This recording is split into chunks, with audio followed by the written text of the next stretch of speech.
consistent with our laws.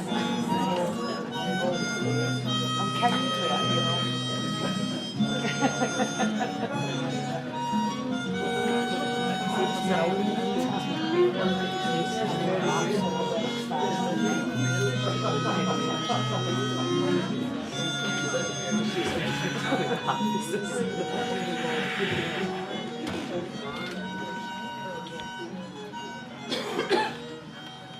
Man is the only animal that deals in the atrocities of war. He is the only animal that for sordid wages will march out and help slaughter strangers of his own species who have done him no harm and with whom he has no quarrel. Man is the only animal that is cruel. He kills just for the sake of it. The American Civil War, 1861 to 1865. Now you've heard from many who have done something in the war. Is it not right and fair that you should hear from one who started out to do something but didn't? Thousands entered the war just to get a taste of it, and then stepped out again permanently.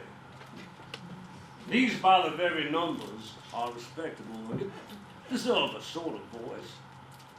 Not a loud one, but a modest one. Not a boastful one, but an apologetic one. Aeschylus wrote that God is not averse to deceit in a just cause. There's no doubt in my mind that the great conflict between the North and the South was just. And there was plenty of deceit. Deception is the heart of warfare. What was my part in this travesty? To try to conscript us steamboat pilots. But myself and a couple of my friends managed to sneak back to Hannibal, our home county, where we were duly drafted into the Marion Rangers, as we were rather romantically called, which was really just a gang of children. We were not soldiers. We were more akin to a bunch of Tom Sawyers than any rank in the army. We had no uniform, though. Most of us carried a big bowie knife. And we proceeded to top off each other's hair with a pair of rusty sheep shears to get ready for the close quarter, arm-to-arm, eye-gouging combat that we expected from every desperate enemy soldier hiding behind every rock and every bush. It rained copiously. We were wet and hungry and arguing about whose job it was to cook. One time, a well-lubricated ranger, Dave Young, accidentally shot and killed his own horse, which had failed to give the proper password.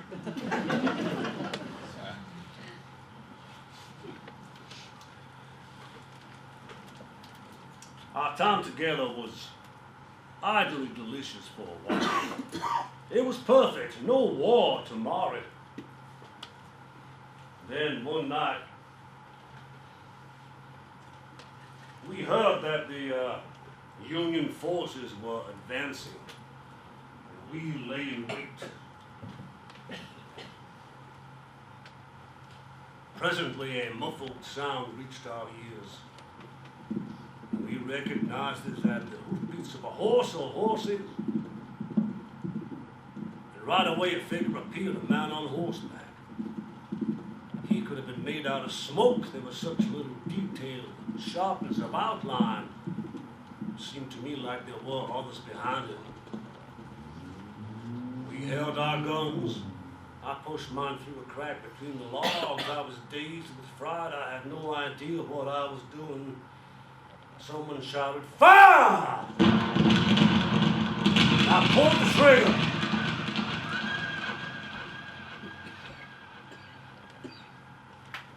Someone said, "Good, we got him. Wait for the others."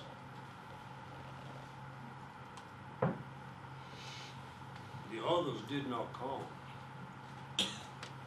Not a sound. Perfect, uncanny stillness. We crept out and approached the man who had fallen from the saddle. He was on his back, arms abroad, mouth open, chest heaving with long gasps. His white shirt was splashed with blood. He was not in uniform. He was not a soldier. He was not armed. The thought shot through my mind that I was a murderer. I'd killed a man who had done me no harm. I was down on him in a moment, helplessly stroking his forehead. I would have given anything, my own life freely, to make him what he was 5 minutes before, and all the rest of the boys seemed to be feeling the same way, saying all sorts of regretful things. In a moment, the man was dead. His only crime, to be a stranger in our country. The war was intended for men, and I was a child. Marion Rangers did not last long. 2 weeks. Disbanded, exhausted by the fatigue of persistent retreating. I think God invented war to teach Americans geography.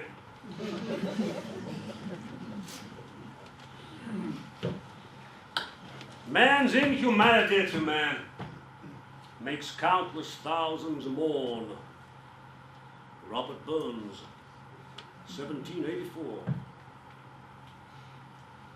Our Civil War was a great blot in our history, but not as great a blot as our history of slavery.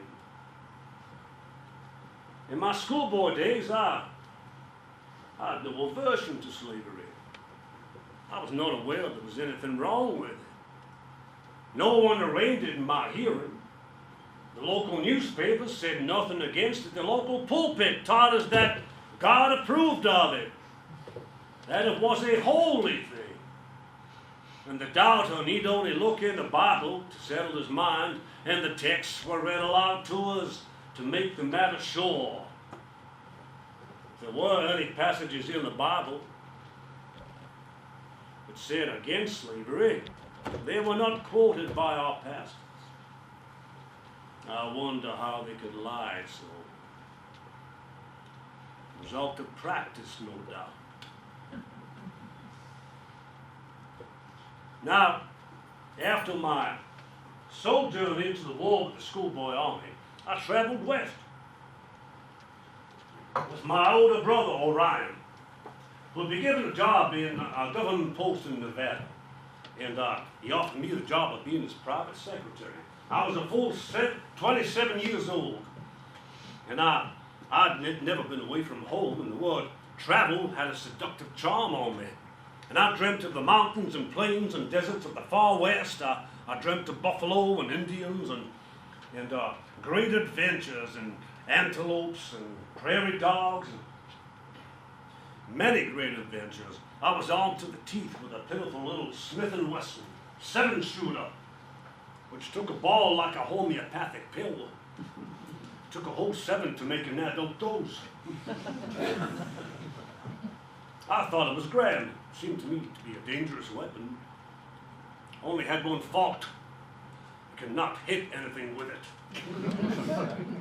One of the conductors on the train practiced a while on a cow. As long as that cow stayed still, behaved herself, she was safe. But as soon as she got to moving about and he got shooting at other things, she came to grief. I enjoy traveling then, still do today. Travel is fatal to bigotry, prejudice, and narrow-mindedness, and many of our people are sorely in need of it on these accounts. During my travels, I've met many fascinating people. P.T. Barnum, the Prince of Humbugs. Nikola Tesla, the incredible inventor. And the extraordinary Helen Keller, a remarkable woman. She is one of the most resilient women I have ever known. A wonderful and charming woman, the eighth wonder of the world. I need not go into detail about Miss Keller, but she is fellow to Caesar, Alexander, Napoleon, Homer, Shakespeare, and all the other immortals. She will be as famous 1,000 years from now as she is today. There's nothing comparable to the endurance of a woman. I would like to make a toast to Miss Keller and all the women here this evening. The human intellect cannot estimate what we owe a woman, sir. She soothes our aching brow. She bears our children. She sets us on the right path. She gives us a piece of her mind sometimes. Sometimes all of it.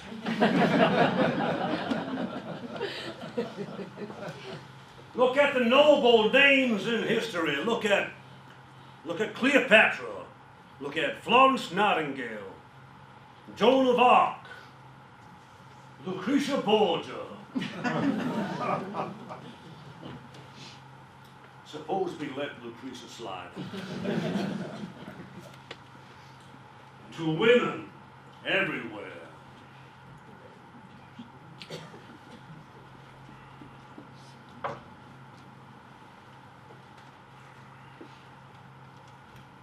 Oh, darn. A habit is a habit, and must not be thrown out the window by any man, but coaxed down the stairs one step at a time. Now, some of you may be aware of my little books, The Adventures of Tom Sawyer and his friend Huckleberry Finn. These were really my own adventures in and around Florida. Happy days. I was as happy as a martyr when the fire wasn't burning. Now, Huckleberry learned a few things along the way, mainly that human beings were a poor invention.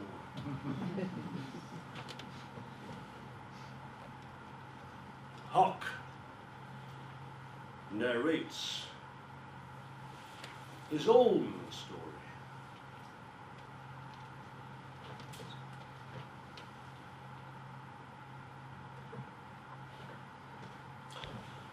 You don't know about me without you have read a book by the name of The Adventures of Tom Sawyer. That book was made by Mr. Mark Twain, who told the truth mainly. He stretched some things, but he mainly told the truth. Tom and me was best friends.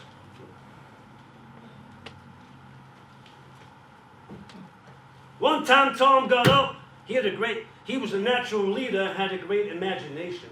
He got up and said, we're going to start this band and we're going to call it Tom Sawyer's Gang. And everybody in the band had to take an oath and write his name in blood. Everybody was willing, so Tom took out a piece of paper he had and he wrote an oath on it. And it read that everybody had to stick to the band and not tell any of its secrets. And anybody that did anything to a boy in the band, the boy that was given the order to go and kill that person and their family must do it. And mustn't rest and mustn't eat until they'd killed them and had to cross on their breasts.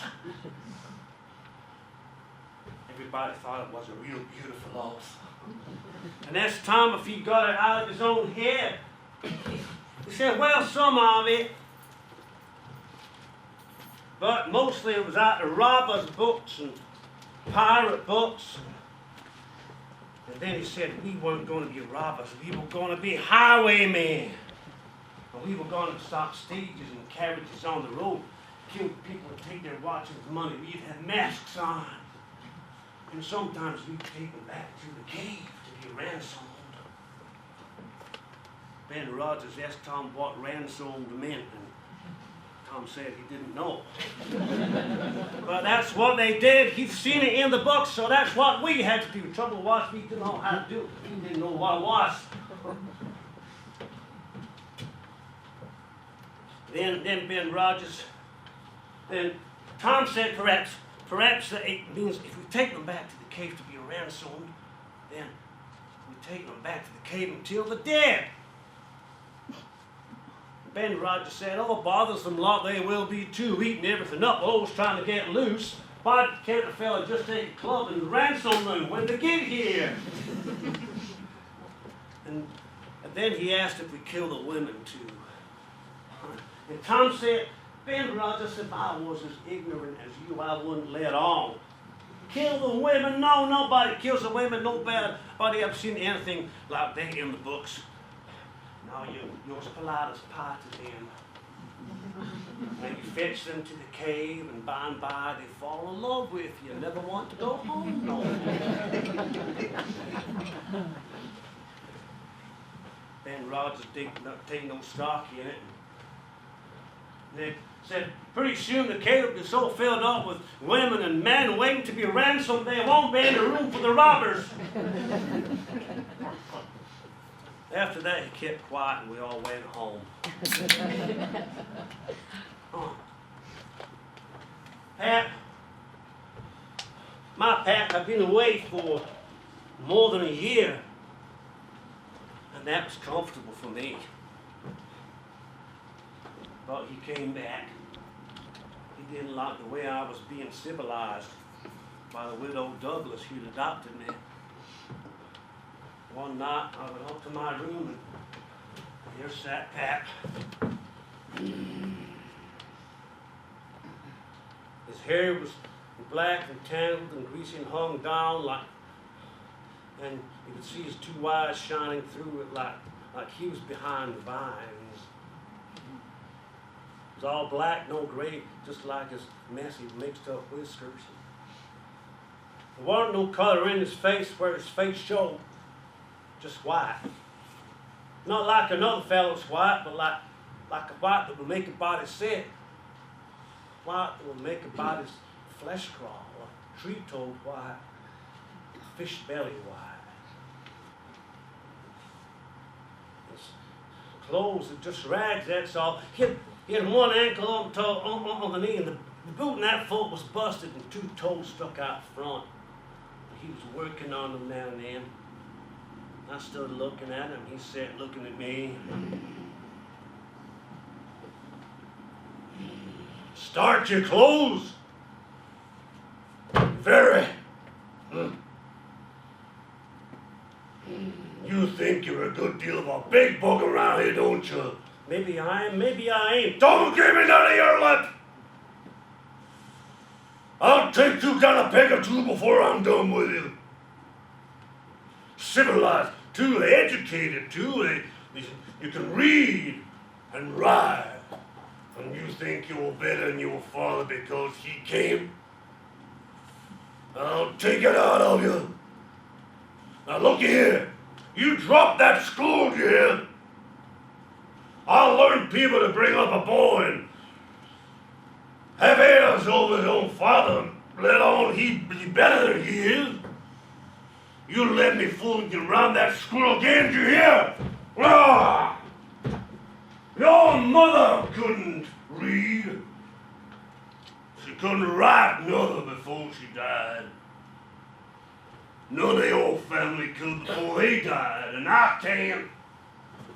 And here's you swelling yourself up like this. Pat catched me one time and took me up the river about 3 miles in the skiff. And we crossed over to the Illinois shore. And he took me to a place, a log cabin in a place where the timber was so thick you wouldn't see it unless you knew where it was. I didn't get a chance to run off. We fished and hunted. Pat traded the fishing game for whiskey. By and by, he got so handy with his hickory that I couldn't take it no more. I was all over in welts. One night he lay in the gutter all night. He was a sorry sight to see. A man would have thought he was Adam, just all mud, that's all. Mainly when the liquor got working on him, he went for the government. This time he was so full of the whiskey. Call this the government? Why, you only have to look and see what you like. I was in town, and there was a free nigger up there. From up north of high, a mother, mostly white as any white man. He had the whitest shirt on, the shiniest hat, and there ain't a man in town with finer clothes than he had. And he had a gold watch and chain and a silver-headed cane, and what do you know, they say he was a professor in college. And could read all kinds of languages and knowed everything. And that ain't the worst. They said he could vote when he was at home, and that's like me out. I thinks, what is this country coming to? It was election day, but I pulled out. I said, I'll never vote again. They all heard me, them's my very words. The country can rot forever. I'll never vote again as long as I live. Pat was going on so that he didn't see where his old limber legs were taken, and he went head over heels a tub of salt pork and barked both shins. And the speech after that was the hardest kind of language you ever heard. He was hopping around the cabin, holding one foot, then the other, and one shin, then the other, and then he let out was the left foot, and he fetched that tub of rattling kick. Ah! But that weren't no good judgment, because that was the boot that had the two toes moved out the front. By and by, I ran away from Pap, and I made it out that we'd been robbed, and I drowned. I made the HUD look pretty bad with the pig's blood and all. I went and hid out in Jackson's Island. Nobody ever goes there. I ran into Miss Watson's runaway slave, Jim. We had adventures together. We ran into Tom along the way, and I didn't rat on Jim. He was my friend. And I don't regret saving him from slavery. Some would call me a low-down abolitionist and despise me for keeping Mom. But that ain't no matter. If that meant I was going to hell, and I would just go to hell.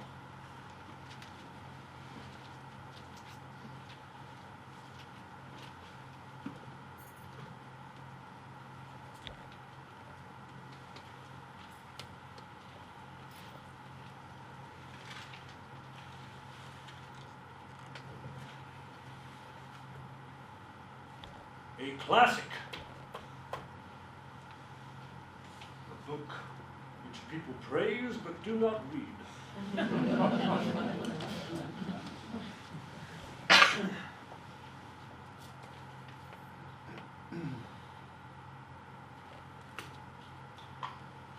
Ladies and gentlemen, I've heard my name mentioned among the great authors.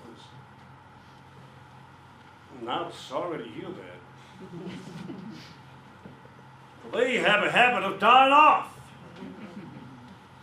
Spencer's dead. Chaucer's dead. Milton's dead. Shakespeare. And I'm not feeling too well myself.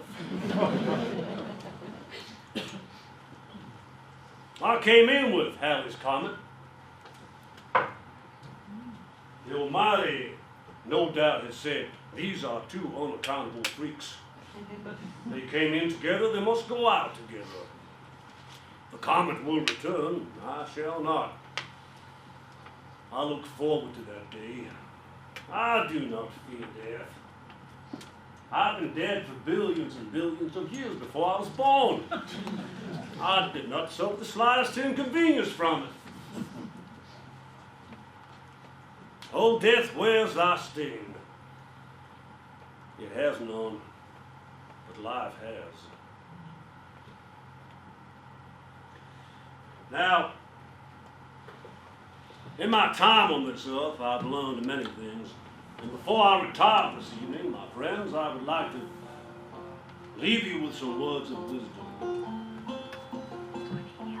Never argue with stupid people. They will take you down to their level, beat you with experience.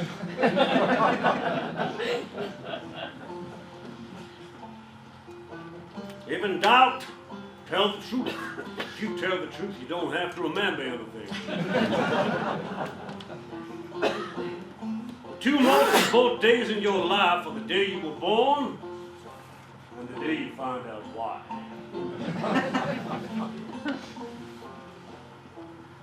Good exercise for the heart. Reach out. Help your neighbor. Eat a live frog first thing in the morning. And nothing worse will happen to you for the rest of the day.